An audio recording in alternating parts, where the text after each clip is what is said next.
కేటాయిస్తుందని CM Revanth Reddy చెప్పారు. ఇందుకు తాను బాధ్యత తీసుకుంటానని హామీ ఇచ్చారు. హైదరాబాద్ వన మహోత్సవం కార్యక్రమంలో మాట్లాడుతూ తమ ప్రభుత్వం మహిళలకు అత్యంత ప్రాధాన్యం కల్పిస్తుందని చెప్పారు. పెద్ద పెద్ద కార్పొరేట్ కంపెనీల్లో మహిళల ద్వారా ఇందిరాశక్తి క్యాంటీన్లను ఏర్పాటు చేయించామన్నారు. మహిళా సంఘాలతో బస్సులు కొనుగోలు చేయించి ఆర్టీసీలో లీజుకు ఇప్పించామని వివరించారు. ఒకప్పుడు సోలార్ పవర్ ప్రాజెక్టులు అంబానీ, అదానీ వంటి వారే ఏర్పాటు చేసేవారని, ఇప్పుడు రాష్ట్రంలో మహిళలు ఈ ప్రాజెక్టులు ఏర్పాటు చేసే అవకాశం కల్పిస్తున్నట్లు సీఎం తెలిపారు. మహిళా రిజర్వేషన్లు ఆనాడు రాజీవ్ గాంధీ గారు తేబట్టి, అందుకే మా అక్కలకు వేదిక మీద ఉన్న వాళ్ళకే కాకుండా ఇటు ఉన్న వాళ్ళకు కూడా తొందరలోనే ఎమ్మెల్యేలకు కూడా మహిళా రిజర్వేషన్లు రాబోతున్నాయి. 153 సీట్లలో 51 సీట్లు 33% ఆడబిడ్డలు ఎమ్మెల్యేలు కాబోతున్నారు.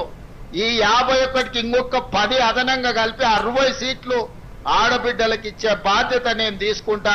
మీరందరూ మంచి పనులు చేసి మంచి పేరు తెచ్చుకోండి. మిమ్మల్ని గుర్తించి మీకు ఎమ్మెల్యే టికెట్లు ఇచ్చడమే కాదు, మిమ్మల్ని గెలిపించుకునే పూచి కూడా నాది. రాజ్యాన్ని నడపండి. ఇల్లు అద్భుతంగా నడిపినోళ్ళు రాజ్యాన్ని కూడా బాగా నడుపుతారు. ఆడబిడ్డల పట్ల నాకు సంపూర్ణమైన విశ్వాసం ఉన్నది. మీరు కార్యక్రమాలను ముందుకు తీసుకెళ్ళండి.